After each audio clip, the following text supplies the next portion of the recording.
They must have lost their goddamn minds. Nintendo has to have, with this new information that's come out about the Switch 2, direct from them, by the way. This isn't speculation, guys. This is all legitimate information that they've confirmed. Yes, the Switch 2 Direct was great. They showed a lot of great games, and everything looks fine. It looks good. But then a lot of other stuff came out that I was not so happy about following the Direct. Some of this stuff was in the Direct, but some of this happened after the fact. First off, let's talk about the fact that PlayStation has been known to be anti-consumer, specifically this generation. They've gotten a lot of flack from a lot of people, and Nintendo just casually strolls in, kicks down the door, and really shows us what true anti-consumer behavior is. Let's start with those 90 USD physical games. Like $90 guys, for physical games. Sure, $80 for digital games, but $90 for physical games. This is $10 more than what everyone else is charging. So you better believe when GTA 6 drops, that shit's gonna be $100. Furthermore, you better expect that the industry is also gonna follow, because if Nintendo can do it,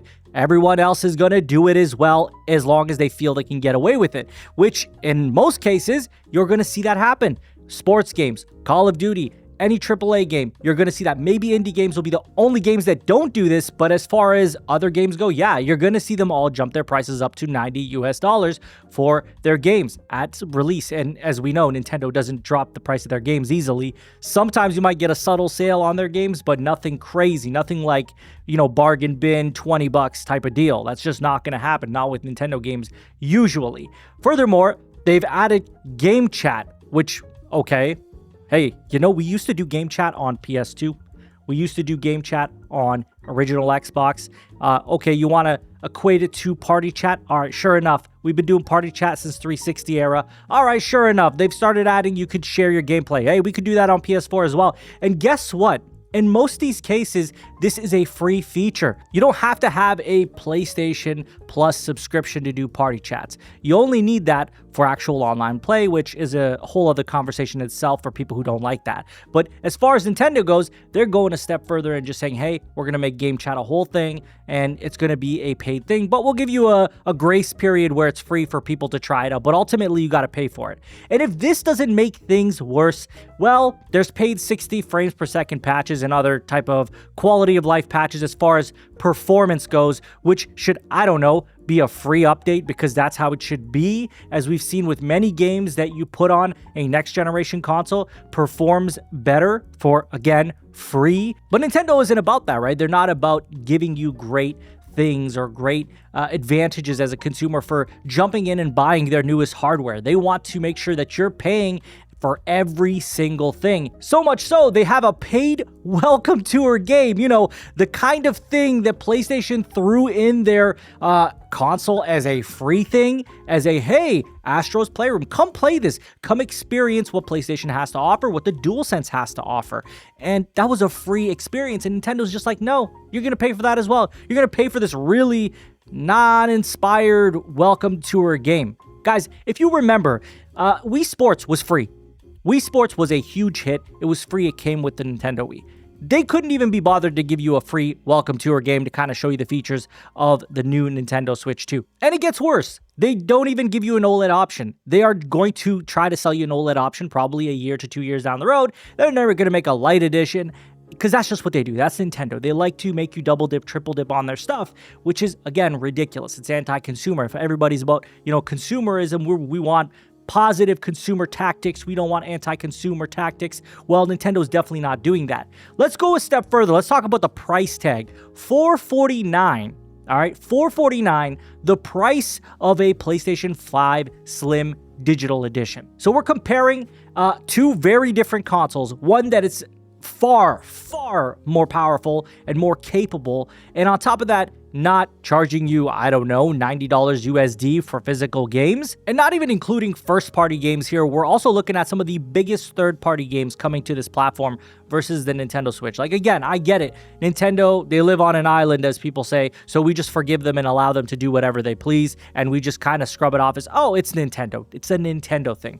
But when PlayStation turns around, does anything of the sorts, everyone is all over them. So my point here is that Nintendo is giving you one of the worst deals in gaming. Quite honestly, it's absolutely mind-boggling that this is something that is just being like seen as, oh, it's Nintendo doing Nintendo things, and we're all just okay with that. Look, I'm not saying they don't have some great games coming, because they obviously do. They showed us some really good titles. You know, Mario Kart World looks awesome, Donkey Kong Bonanza looks awesome, the Dusk Bloods looks amazing from FromSoft, and it's an exclusive title to the Nintendo Switch too.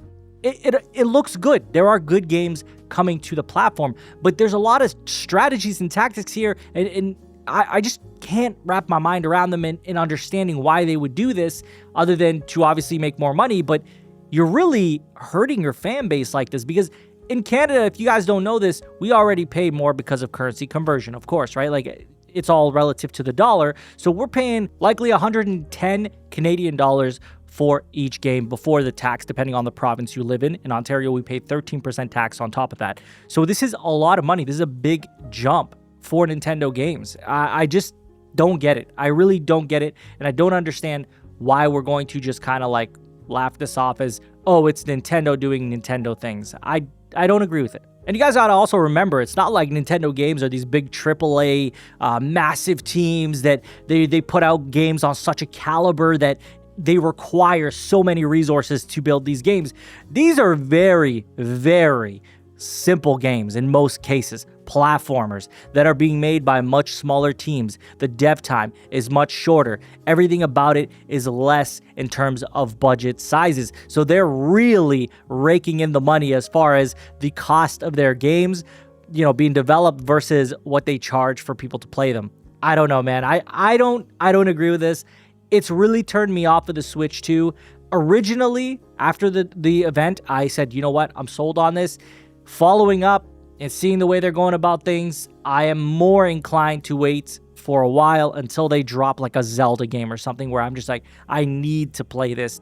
And as it stands right now, I can't see myself jumping on this for now. And with that said, I don't expect Nintendo to go away from this. They're going to definitely uphold what they've said. They're going to charge you what they want to charge you for the console, which is fine. That's actually the least of my concerns.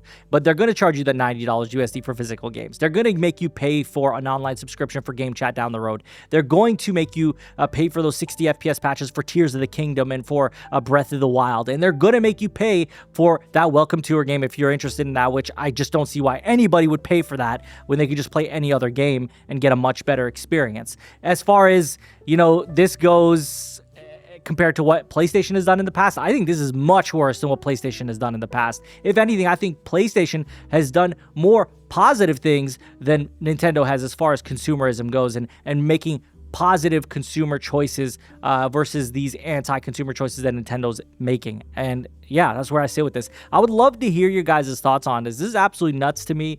I want to know how you guys are feeling. Do you think that Nintendo is doing this and it's fair game and there's no issue here and maybe I'm overblowing this entire thing? Or do you feel like there should be some accountability held on Nintendo, especially when we see how often people go after PlayStation for things that people may not agree with? As always, guys, please hit that like button, subscribe if you're new to the channel, and share the video to help grow our community. I thank you all for watching. Take care.